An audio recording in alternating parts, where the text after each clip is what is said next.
Hey, 7th graders, Mr. Riedel again. Welcome to your second week of distance learning. Hopefully the first week went well.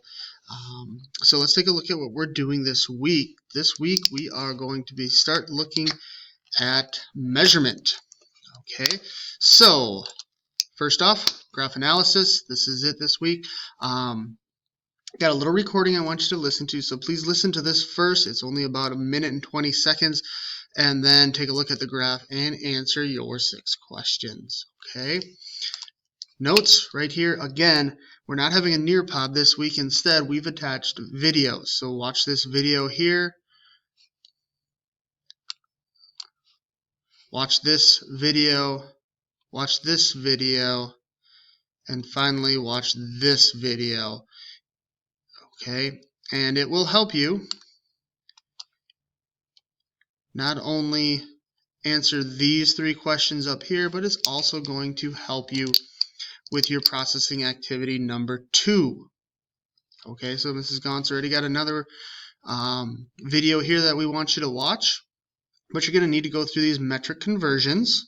Okay, and Mrs. Gaunt walks you through on how to do that up here. We will do that together, at least to practice a few during our live class sessions for processing activity 2, or the part 2. Listen to this little short clip here. Again, you're going to need a ruler. So if you have a ruler at home with centimeters, we must have centimeters this week. Grab that. Otherwise, I will have some available in the office, and I will send out another reminder letting you know when and where you guys can pick those up at. Okay. Because you will have a few things that you're going to need to measure and estimate on. Okay. Also, for your notes, this is part of your notes, and then the second part of the note is what you're going to do is have a petri dish and then see what it's used for, and then you're going to go online and find a picture of these tools and post it right here for us. Okay. We've got a test tube brush, ring stand, test tube holder, test tube rack and test tube, beaker tongs, hot plates, microscopes, dissection tools, a beaker, microscope slides, Bunsen burner, funnel, petri dish. These are all things you can easily find when you Google them. We just want the picture here. Even better, show me a picture of the scientist using these things. Okay. Processing activity 1 then. This is a gizmo. I have not sent out the link on how to sign up for this yet. I'm still playing with the best way to do this. I'm making this video a couple weeks ahead of time actually, so you will have that in your hands by the time you see this video.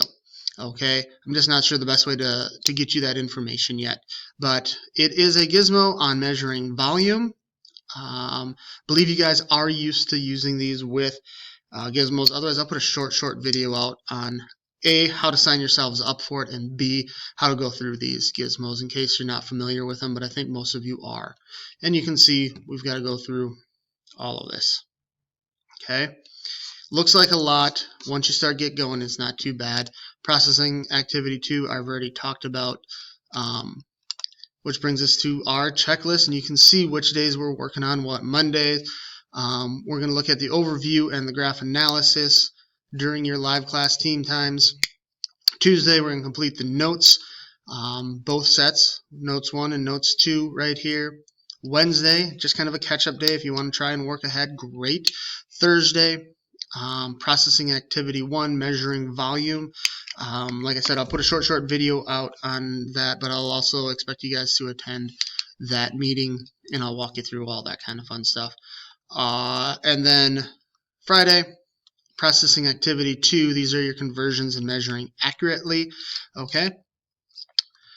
So, any questions?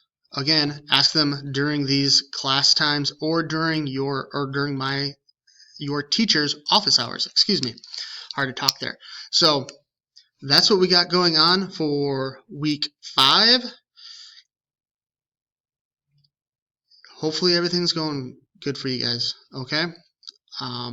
Look forward to seeing you soon. Take care, boys and girls.